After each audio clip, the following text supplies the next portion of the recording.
Hello everyone. Hi. Episode, I think 230. There you go. So, Good back job. at it every week, as we said. So, that's good. What are we going to talk about today?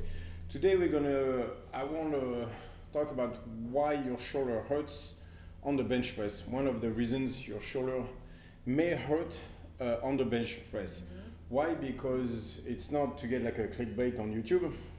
It's because it's going to allow me to talk about something very important, a bunch of concepts I want to reiterate, because I've seen some mistakes on how to apply some of the things said within Strongfit. So let's talk first about, let's say your shoulder hurts when you bench press. So now we're going to establish that there is nothing wrong structurally with your shoulder, right? You don't have a slap tear. Everything is fine. For example, some have done MRI and nothing shows on the MRI, but yet you have massive pain. So they talk about tendinitis and all that stuff, but why is the tendinitis there in the first place? They know how to treat tendinitis, which means telling you not to bench press. So instead of that, how do we go from every time I bench press or I bench press too much, my shoulder hurts, to I'm going to bench press a lot of weight? Because really that's the point. First question is like, how do you know it's not a structural problem and how it? Right. So that honestly, this is where Western science is great. If the shoulder is really bad, go get an MRI. They'll tell you tendinitis, but most importantly, they'll tell you if you tore something. Like for example, if you have a torn rotator cuff, okay, that's different. Like sometimes you actually need surgery. Sometimes it's just a lot of times you don't. Like most. 8 out of 10 cases that I've seen did not require surgery. It was an improper movement pattern that caused the tendinitis. So how do we fix the improper movement pattern? That's what I want to talk about in the next few actually podcasts. How to fix movement patterns, because I think there's something that is not understood properly there. Okay. So we're going to talk about the bench press, and then I'll apply it for the deadlift, for example, and things like this in the next podcast. So there's a few concepts here that are at play that I want you to remember. So first of all, the number one, that's one of the most important one, is that the poison is in the dosage. Nothing is harmful, nothing is good for you. It's a matter of dosages. Okay, yeah. Right, like anything that is good for you, don't too much, will hurt you. Just know that. That's going to come into play. The barometer is not the storm, right? Just because the barometer indicates that a storm is coming does not mean that because you change the barometer, you have changed the outcome of the storm. It doesn't work like that either. So that's pain versus injury, right? So for example, you might have pain in your shoulder, but that just might be your body telling you to stop doing something. It might not mean that pain in the shoulder might not be the problem. So you might try to fix the shoulder pain, where actually the shoulder pain was not the problem was a movement pattern that you were actually creating. Which is such a hard thing to do. All right. You lost the banner. There you go. So that's and it good. exposes our creative Well, way. actually, you can sit on the camera, so it's still safe. You don't, because there's like duct tape everywhere. By the way, sponsored by Gorilla Tape. I'm just going to say anyway. But that's such a hard thing to do, I feel like, because as soon as you feel pain, it's very easy to get caught up in that and freak out, but it's really hard to see it as an indication like, hey, what's wrong? Let me sit down, take a seat back and rationally think my way through. Let me understand what is happening. Yeah. What is happening is not shoulder pain. That's just an indication that something is wrong. Yeah. But that's not what's happening. What's happening is the improper movement pattern. If we fix that, shoulder pain goes away. If we fix the shoulder pain, the movement pattern improper movement pattern doesn't necessarily go away. So it's going to be very important. Which is another tricky one. Because then as soon as you don't feel pain, you assume that everything is all right. But that's not true either. At all. You're supposed to change the movement pattern that in turn, if it creates less pain, that means you're on the right way. So it's about finding the way forward, not stopping the pain itself. So that's why barometer versus the storm. Another very important concept is the myotones, right? And so I'm going to go back to all this, but first we're going to establish the main thing about the bench press. Before I mention that, so we have our template that is out, and we also have our one-on-one training, which is a template plus some calls and some customization. So my goal right now is to bench press 4 plates, and I'm almost there. Yesterday I took the 60 kilos, so 135 dumbbells, and got 5 reps out of it, and honestly I had 6. It's starting to move forward. I've never bench pressed 4 plates. I'm not a good presser. I've never bench pressed 4 plates, but this time I can get it. Which kind of makes me happy because it's 10 years after when I was peaking in strongman, so that's kind of cool. That's cool. I'm almost there. While my deadlift is around 600 still, so I might do a push and pull competition at some point because I really want to bench 300 kilos, or at least like let's say 290 because 280 was my best. So I want to deadlift 290 and then bench press 180. So basically I want to at least deadlift 640 and bench press 400. The 4 plates, 4 or 5. I want 4 plates. That's so. Cool. If you do the one-on-one, come get yoked with me. As you can tell, I'm getting slightly yoked lately because I'm training correctly. Why don't you come in and let's bench press together. Come get yoked with me. Come get fit with her. Come get yoked with me. I was gonna say, I mean, my template is still mostly based on strength. It's a strength template, but it's anyway. We're getting yoked. Come getting yoked with me is all I'm saying. Yeah. Like stop the running. Anyway. So let's go back to bench pressing. So first, let's establish one of the main problems that I see that results in shoulder pain on the bench press. The bench press is not a pec movement. Like, I don't know if you notice, but go look the best bench presser actually. If we look at raw versus equipped, the best bench presser raw right now by a mile, his name is Julius Maddox. He's a guy who's trying to bench press 800 pounds raw, 360 kilos. She's insane. And oh my God, he's a monster.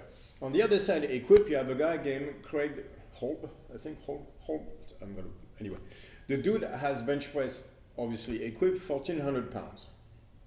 That's insane. 630 kilos. That's insane. Yeah, I don't know how his back can take it. Anyway, you know what's insane. Yes, it is 1,400. It's ridiculous. It's ridiculous. Yes, equipped with the thing and everything, whatever. but it's still 1,400 pounds in your hand. Yeah. Like bearing down on your That's system. crazy. You know, there's one thing common with those two is they don't have the biggest pec. Yeah. You know what they have? A super yoke upper back and big arms. And those are the best bench pressers out there. Don't have the biggest pecs. They look yoked. They have massive backs, massive upper backs, and massive triceps. Yeah. It's not even bicep that much. It's just triceps and upper back. Yeah. So, is that an indication? Well, actually it is, because by the way, even the smaller but the top bench presser all tell you something. The bench press is a tricep exercise, not a pec exercise. What do they mean by that? They mean that once the bar is on your chest and you want to press, you're not supposed to use your pecs, you're supposed to use your triceps. So what do I mean by that? Sorry. The pecs are there to stabilize the movement, which means, for example, you're going to use them to load on the way down, because stabilizing with the pec on the way down is going to allow you to really use your upper back to lower the weight. And once you pause there, what you want to do is you want to press through your triceps. So you want to extend like your elbows forward, extend your arms, and not press the weight through the pecs. I know it sounds weird, but the bench press and most pressing is actually not a press in that sense. It's an extension of the tricep. So, and you see it all the time. So for example, that's for the YouTube. If I'm at the bottom right there and I squeeze my pecs, you can try that if you're in the car listening to the radio. Is the second I'm at the bottom of the bench and I squeeze my pec, I'm going to see here, I'm going to see my shoulders moving forward. As my shoulder move forward under load, you know what happens? You're going to have to slightly relax your upper back because them shoulder blades are going to move out, right? You're going to protract the shoulder blade just by squeezing the pecs. And by doing that, yes, you open up the lats, but basically what you're doing is you're relaxing the shoulders. You're relaxing, sorry, not the shoulder, you're relaxing the structure of the shoulders. Do you want to do that under max weight as you press? Of course you don't. Right. So if you're at the bottom and again you squeeze your pecs, try it even with anything, you'll see your shoulder move forward. So I'm going to overdo it, but you know, like basically you're rounding your upper back forward. By doing that, you're taking out the structure of the interior thing and you're relaxing it slightly, which under load is obviously a bad idea. And that's why it puts so much pressure on infraspinatus and then all the muscles, the rotator cuff, all the muscles of the shoulder. What you're supposed to do is you're supposed to have a super tight upper back. You take the weight down from there, and then at that moment, you never, ever, ever relax the upper back. So how do you not relax the upper back? Simply, you think about It's two ways to look at it. You can, instead of pressing the weight up, which activates your pec, you want to press yourself into the bench, or just think about activating the triceps. So, and you can tell on YouTube, from there, as I'm at the bottom, I'm going to extend my arms. What happens is my shoulder never move. Right. And it's all tricep. Instead of doing here, which brings my shoulder forward, I just extend my arms. Look at the bench. So you're right away going into the bench. Look at the best bench presser, and you're going to see when they press that they don't press the weight up. They press themselves under the weight into the bench. They press themselves into the bench instead of bringing the weight up. And it's especially with like someone like Julius Maddox, you see the speed. Yes, but so he bumps the weight with his legs, his upper body, and the rest you could tell he's pressing himself. John Hack talks about that, like he presses himself into the bench. They'll do that for a simple reason, is because once the bar has moved, what they're trying to do is they're trying to extend their arms as fast as they can instead of keep on pressing. You'll notice people when they press by engaging the pec, they don't have to lock out. They keep here. Whereas bench pressers, the first thing they do is they try to lock out their arms as fast as humanly possible. And you do that by pressing yourself into the bench. So you do not initiate the bench press with the pecs. You initiate the bench press with the triceps while keeping your upper back tight. Right. Does that make sense? Yes, that makes sense. So how would you go about it? Right, so now that brings the problem is, let's say you have a shoulder pain because you've been bench pressing by initiating with the pecs the whole time. I cannot replace a strong habit with a weak habit. The body just won't work like that. So you think, oh, I'm going to work on my triceps, feel my triceps, and when I bench, I'm going to feel my triceps. Yeah, that's true when it's light. When it gets heavy, the mind doesn't work anymore because now you're neural output, and honestly, you'll go back to what you know. Yeah. So that means that what we have to do is to train the triceps into the same movement pattern, so the bench pressing movement pattern, but make it heavy on the triceps so that you can develop the neural output toward the triceps, not toward the pecs, to change the neural output toward the pecs from neural output toward the triceps in order to achieve the proper movement pattern. If I do that light, it will work for light weights. The second I go heavy, I will go back to what I know, which is engaging the pecs. So in that sense, for the bench press, one of my favorite exercises for that, I have two. I have three actually. I have the floor press, which I like a lot because I can relax completely at the bottom, and now I'm going to have to dynamically press the weight. And if you dynamically engage your pecs, you're going to hurt your shoulder right away. So at least you'll know. And sometimes it's required to go like, oh, no, not that, that hurts. So you relax and then you go triceps. So what you're trying to do from a floor press is just to extend your arms. Because I lower the weight and then I feel my elbows on the ground, I feel my my triceps on the ground, I try to go through that, but never through the pec. I like pressing off of blocks, right? Because it allows me to relax and can be very dynamic, trying to create movement through my legs, but after that, so basically bench press is legs and triceps. Yeah. So while your upper back stays tight. I hear what people are going to say. It's like, oh, but you're saying that you like floor press or press off block because you can relax and then press up, being but dynamic. you don't need relax the upper back. The upper back, right. You mean relax into the movement, feel the tension, or relax the pec. I relax the pecs fully and then activate the triceps. Remember, what I'm trying to do right now is to break the habit from going from the pecs into the triceps. So I like the floor press because I'll make you relax completely, and from there you're gonna have to find tension through the trunk, so through the obliques, and then into the triceps. Eventually we'll transfer legs into triceps, but we take the pec out of the equation. The pec has nothing to do with the bench in that sense. Yeah, and I think a very interesting point is that you really mention and press on that it needs to be heavy. So why is that? So we're gonna go heavy. So now, in order to understand what, there's two reasons why we need to go heavy. First is a neural output. Second is that myotome I was talking about. So let's go toward the myotome real quick. The myotome is simple. Myotomes are a nerve that goes from the spine and that is going to link sequentially some muscles together. So upper back into this, into this, into this, into this. What that tells you is that the way the medical world through anatomy looked at movement was wrong. Why? Because they studied on cadavers. And they looked at muscles and go, look, this muscle does this muscle does that, therefore movement pattern. Turns out that's not how it works at all. The muscles are there, but the nerve is going to link it in a specific way. So that means that anatomy forgot a very important concept, which is the sequence of events. You can't just start with one and then the other, or they all start together. No, the nerve goes through it and everything. There's a sequence which means this muscle triggers this one, triggers that one. So that means that we cannot think in isolation, like just this muscle or whatever.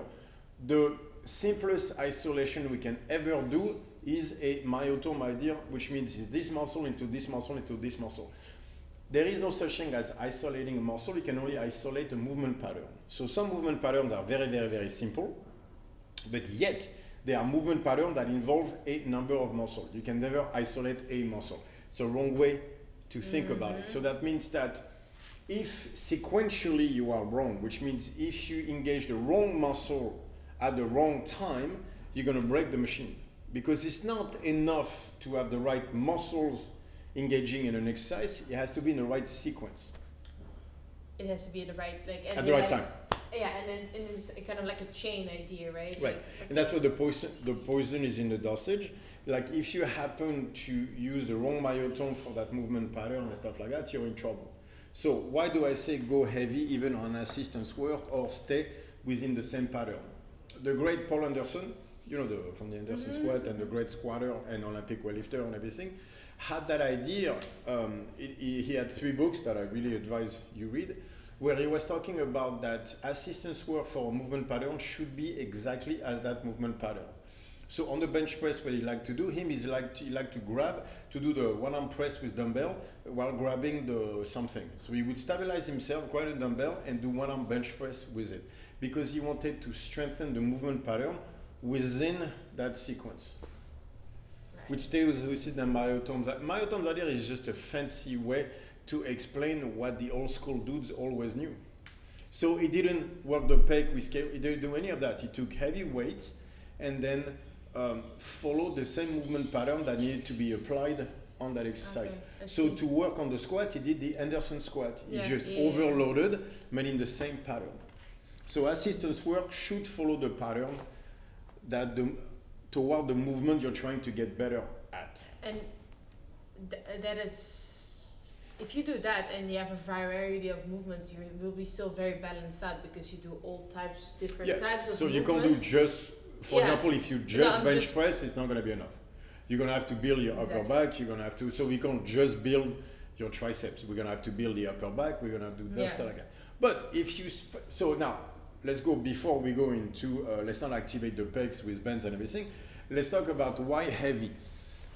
Your head is getting in the way. Now we're going back to the, you know, to the storm versus the what is it? I just used the barometer. Barometer, Jesus Christ. My memory is going. There you go. Julian, I have a few more years. Yes, like all the whole age difference. Yes. You can't do that. I will hunt you. No, I'm just tired. I'm not old, I'm tired. I have experience, I'm not you old. You were the one saying it. Yeah, no, exactly. So, barometer. Your head, right, your conscious mind is a barometer for many things. Most people think training through their conscious mind, which means everything is based on the barometer. Yeah. What I like about going heavy, let's say 3-4 reps, is that as you lower the weight, everything is going to have to be correct from a physical perspective, from a reality perspective, from a movement pattern. If you can do 15 reps, most of the time your head can get in the way. You can start to decide, oh, I'm going to do a bit more of that. Oh, I'm going to do a bit more of this. Now you're in trouble. At some point, you need to grab heavy weight, bring it down, bring it back up.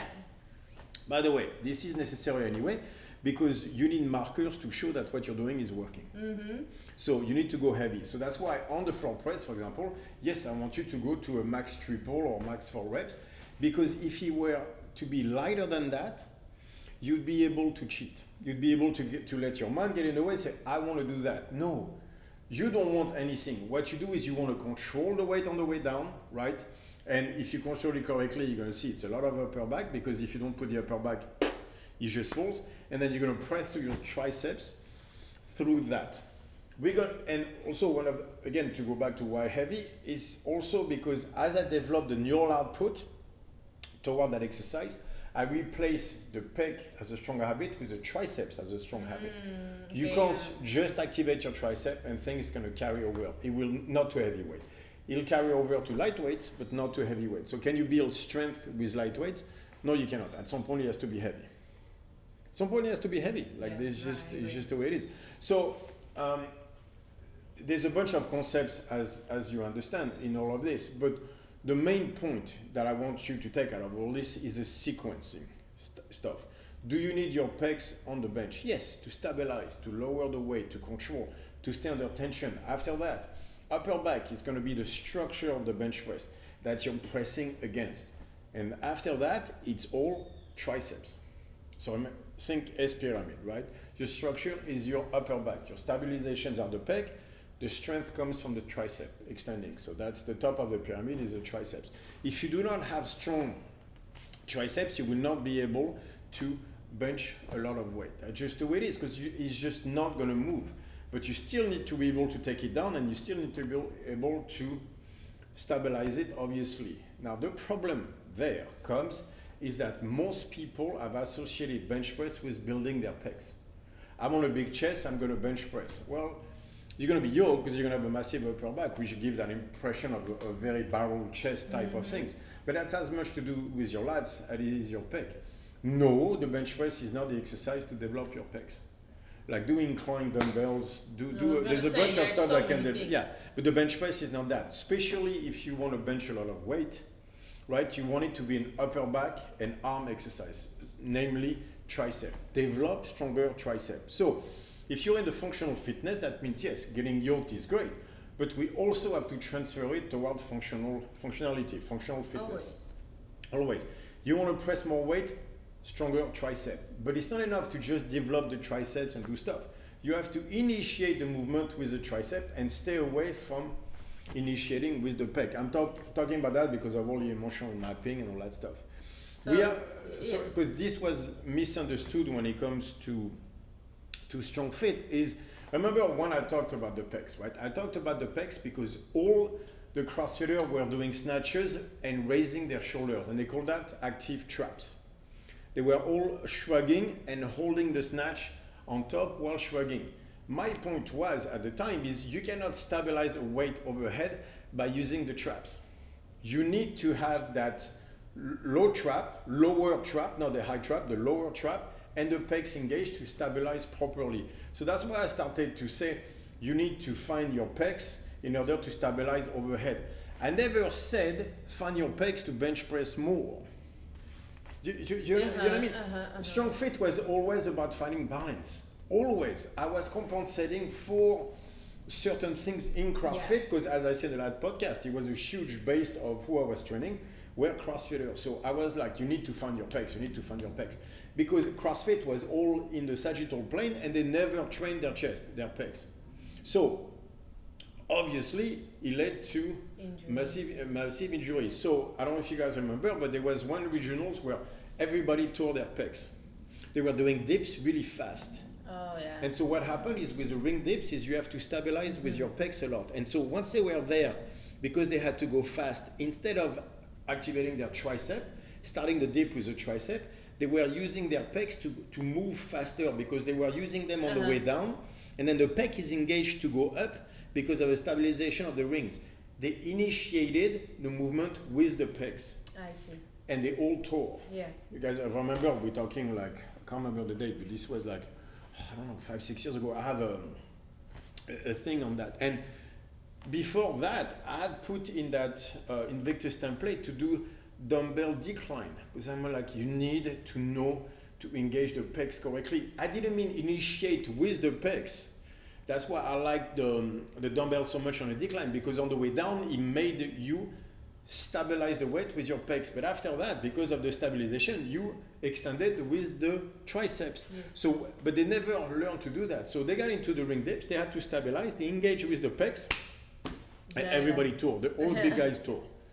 pecs, full blown. Yeah. Like they had It's fucked surgeries. up. Oh yeah, It's fucked it up. was This really pec, bad. tearing your pec is It was gnarly. really hard And to then come they back blamed from Dave too. Castro on the programming, and I made a postcard saying, no, it's not Dave Castro, it's you. You just programming everything wrong. So a lot of people got pissed because I was telling them, your programming is wrong because you only move in a sagittal plane, and they thought like doing bend activation of the pecs was going to solve the problem. No, because imagine if you had activated your pecs with a band, like they all do, that stretching that they were all doing, and you feel your pecs going into the ring dips, then you would have torn more, not less. Yes. Because guess what? Now you feel the pump in your pecs, you go at the bottom, you're going to engage what you feel. So they felt their pecs, they engaged their pecs, and they tore their pecs. Plus, it's going to be much harder to lock up because you're going to be here, so you're going to have to do all this way. Yeah, and then you come down really fast and everything, and that was a mistake. And so the sequence was wrong in the sense of they were supposed to use their pecs to stabilize, but then after that use a tricep. Yeah. Instead, they kept bouncing off of the pecs. Sequentially, that was wrong. That doesn't mean you're wrong to engage your pecs, but at that moment you were wrong to engage your pecs. It's just the sequence was wrong. Yeah. So that's the problem when you warm up getting the pecs full of blood and you feel your pecs, is that if you feel your pecs, that's what you're going to use it. Mm-hmm. So that whole idea of feel your pecs, feel your pecs, feel your pecs. Right, feel your pecs. If you feel your pecs when you bench press heavy, you're going to tear your pecs. Yeah. And that's why your shoulder is hurting. So that's a very important part that actually that you're stressing, is that Strongfit was always a balancing act. So always. It is very important to still push that intensity, not just because in the past you were like saying like structure and parasympathetic and feel the muscle and everything. That was to balance out CrossFit, which was high intensity, and now that everybody is a little bit more, I would then say, we need to crank the other way. Exactly. So yes, Strongfit was always a balancing act, exactly.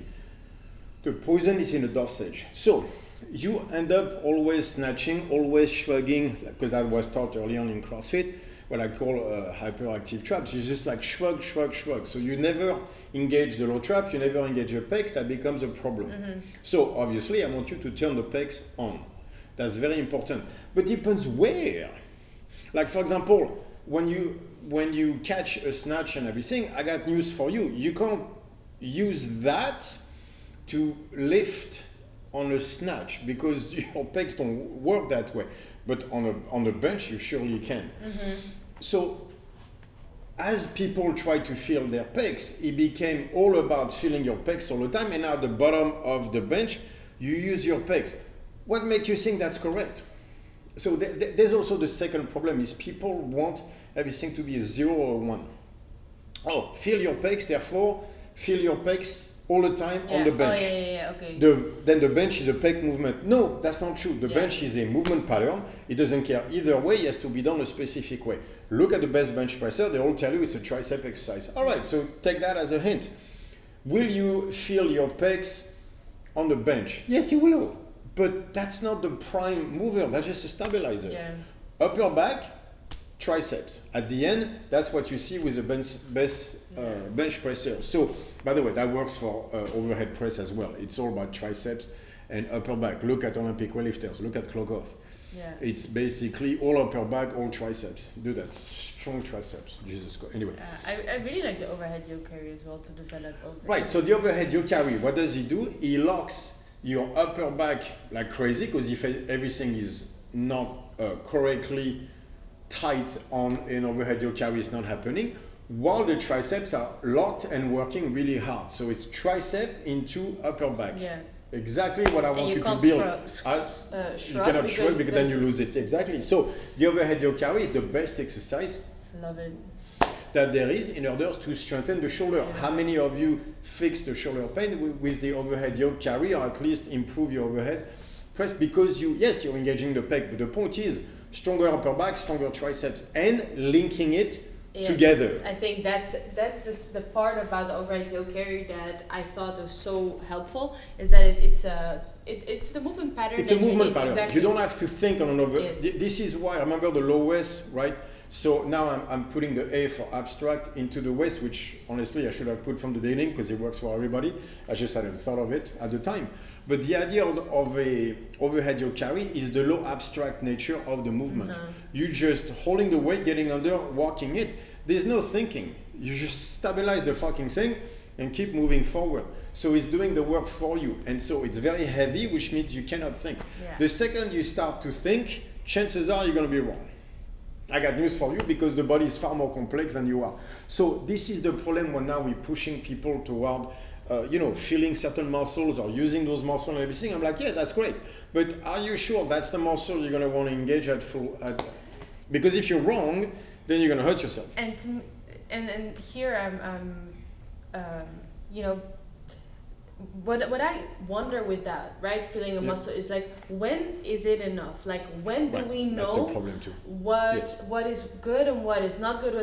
Good and bad, whatever. No, better but the or poison worse, is in the dose stage. So yes. Like, when is it good enough? When is it too much? Thing? And when is it too much? When is it not good enough? Like, how do you know? There's no like solid thing, and that's what I kind of like with having like the movement patterns. At some point, okay, I can do 100 kilo overhead yoke a week. Now I can do 110 overhead yoke a week. Then it's getting better. Okay, maybe my bench is not as good yet, but I'm building my structure. Blah, blah, right. blah, So there's certain indications. Then it comes to programming. Yeah. We have floor press. We say, let's say push up with weight on your back, overhead yoke carry, and then let's say row pulls in order to build. We are dealt earlier to build a movement pattern correctly. I got 4 or 5 exercises I'm going to use for the bench press cycle. Come do it with me, by the way. Are those exercises going up? 3 out of 5, 2 out of 5, 0 out of 5. But the point is, are they going up? And since we're trying to bench more weight, we need to develop strength. By the way, you need to develop strength even if you want to be good at cardio. Like, the strength is still the basis of everything, even toward anxiety and depression, by the way, because strength is resilience. What we need to build is resilience always. Exposure therapy, call it whatever you want. At the end, it's resilience. Resilience is strength training. So we're going to have 4 or 5 exercises. Are they going up? 3 months later, not 3 days, but 3 months later, we look at the programming. Did you make progress? For example, now I can take the 60 kilo dumbbells and I did one more, I had 2 reps, but I would have done 2 more reps than my previous best. All right, something is working. Yeah. You know what gave up? The tricep right there. So what does that tell you? The weight didn't feel heavy. So I knew my upper back was cool. Yeah. My pec can control it. You know what isn't there? My tricep. My tricep are not strong enough to handle, for example, the 70 kilo, the 155 dumbbells. I can't do that yet because my triceps are not strong enough. So I need stronger triceps in order to bench the 4 plates. Yeah. I'm almost there, but not quite. And I think, for example, for me, what I need to start to look at is to press not pronated but in a neutral stance. So I'll take my Swiss bar and doing floor press with that angle. Why? Because it's a lot more tricep here than the pronated.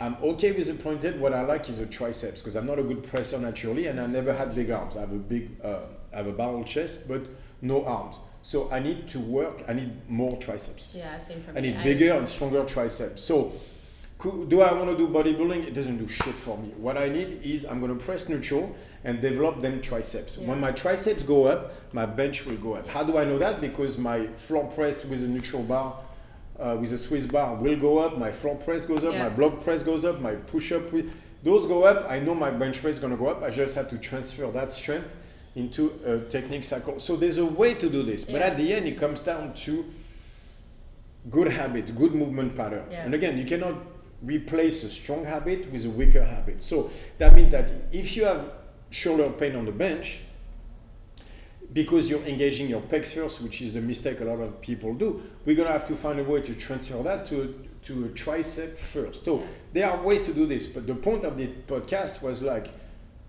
when you have pains like that, don't fix the shoulder pain, the pain necessarily. You have to think in movement patterns. Yeah. Maybe your head got in the way, or you were taught incorrectly, by the way. Maybe you were taught by someone to engage the pecs on the bench, and that's a mistake. It's not that. It's upper back and triceps. Yeah. And so in that case, what you have to do is to work strength in that movement pattern, myotome. So which means find an exercise, for example, the floor press, that teaches you how to use your triceps better, to engage with the tricep instead of engaging with the pec. So for example, for the people that tore their pec at the regionals, the problem was in the programming, in the sense that the programming had not taught them to do a dips at that speed correctly through the tricep. Instead, they went through the pecs. That was a problem for many different reasons. One of them was just activating the pecs with the band, all that stretching they were doing back then. You know what they were stretching? The pec and the biceps, like crazy, doing like all the stuff with the band. So guess what they connected to? The pec and the bicep. Guess what they used? They used that, and those were not the muscle you wanted. On the way down, yes, but on the way up, it was supposed to be the triceps. So you see where the problem is and why you might have shoulder pain on the bench.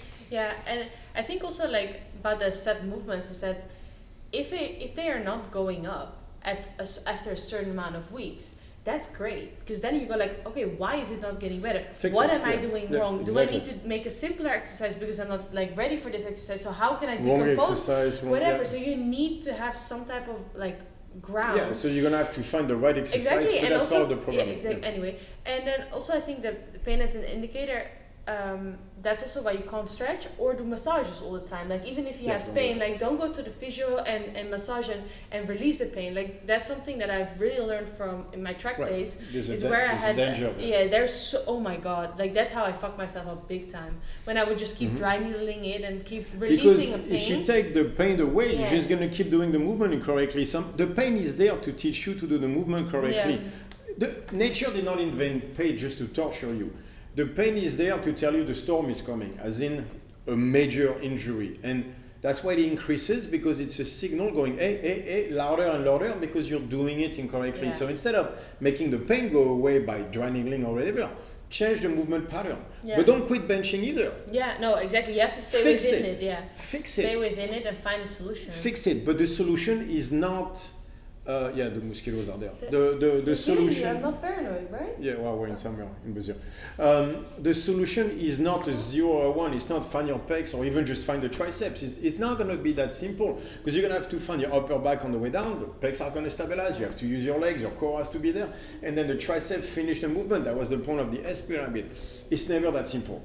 It's never that simple. But don't get poisoned through dosage.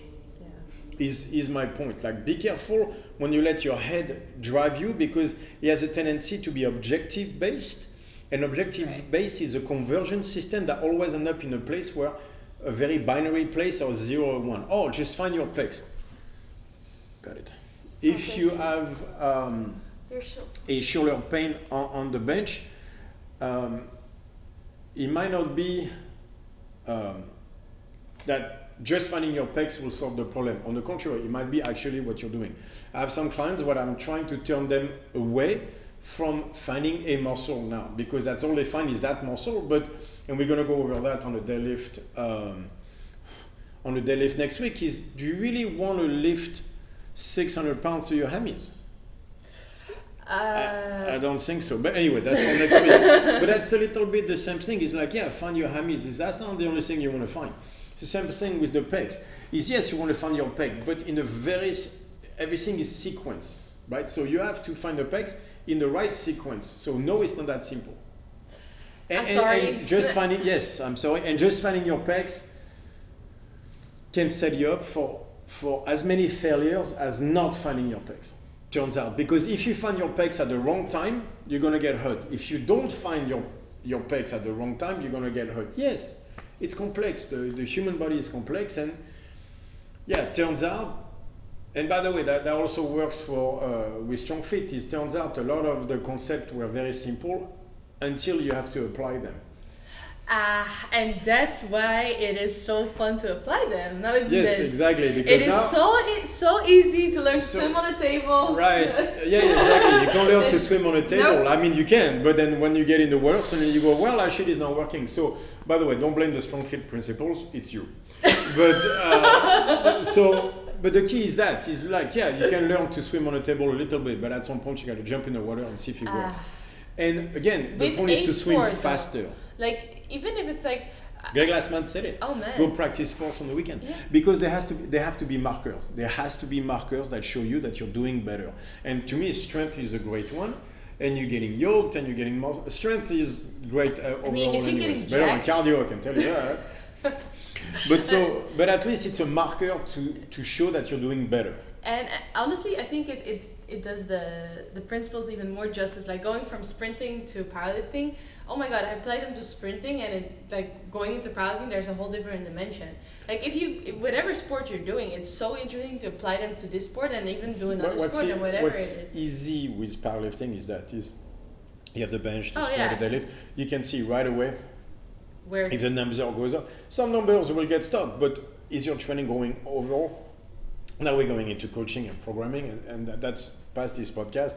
We're going to go back to it. But if, so for this podcast, if your shoulder hurts when you bench, look at the movement pattern. Don't look at your shoulders. Look at actually how you initiate the movement pattern. Look at it from a body perspective. It's a movement pattern problem, not necessarily a shoulder problem. If you initiate with the pecs, you're creating a change in the entire structure, the entire system that might cause pain. The shoulder ends up being fucked up, but it's not his fault. It's because it's a wrong movement pattern that causes the problem in the shoulder. Fixing the shoulder will not fix the movement pattern. So let's stop just, necessarily finding the pecs, especially to initiate the bench out of that, bottom position. It is a tricep exercise first.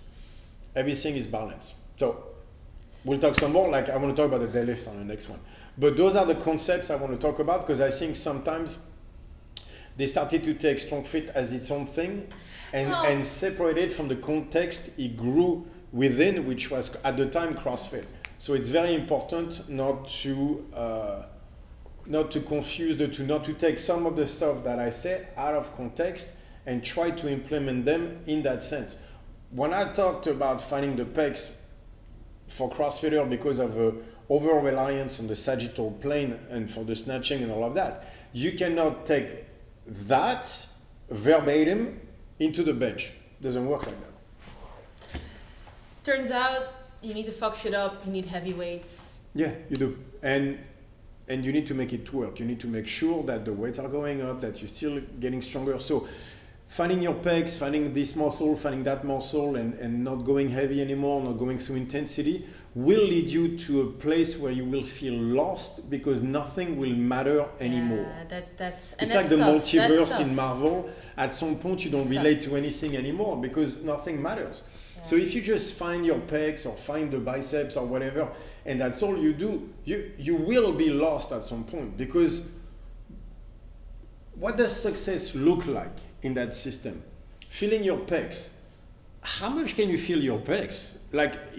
When does it stop? When is it too much? You need to know when it's too much, right? So if we say feel your pecs, okay, when do you stop? When is it too much? There has to be a marker for that, right? With strength, it's easy. You can lift up. You can lift a weight. Well, there you go. That's easy. But feeling your pecs, where is the marker that it became too much? The poison is in the dosage. We all know that, right? Where is that marker that you overdid that?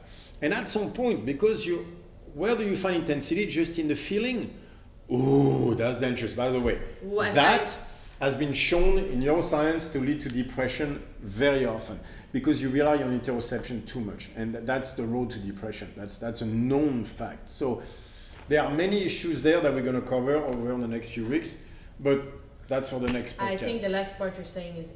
Well, let's talk about that in the next podcast. It's a very important thing. Right, so anything, just write it in the comment, and then we can talk about it in the next podcast. In the meantime, we have the Janina's template. We have the one-on-one if you want to come and get yoked with me, which is a lot better than running 3 times a week.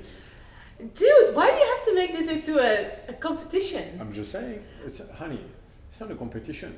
All I'm saying... Because I win. All I'm saying is, who has abs? They're covered. They're covered, but they're there. Trust me, they're there. Anyway, see you guys next week. Okay, bye.